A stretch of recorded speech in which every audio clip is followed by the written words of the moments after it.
महाराष्ट्रातील निवडणुकांबाबत सर्वोच्च न्यायालयाने मोठा निर्णय दिला आहे।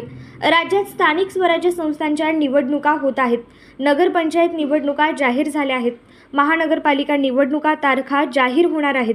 सर्वोच्च न्यायालयात निवडणुकीतील 50% आरक्षणाबाबत आज सुनावणी झाली। सर्वोच्च न्यायालयाने निवडणुकीवर कोणतीही स्थगिती आणलेली नाही। नगरपालिका आणि नगरपंचायत निवडणुका ठरलेल्या वेळेनुसार होणार आहेत।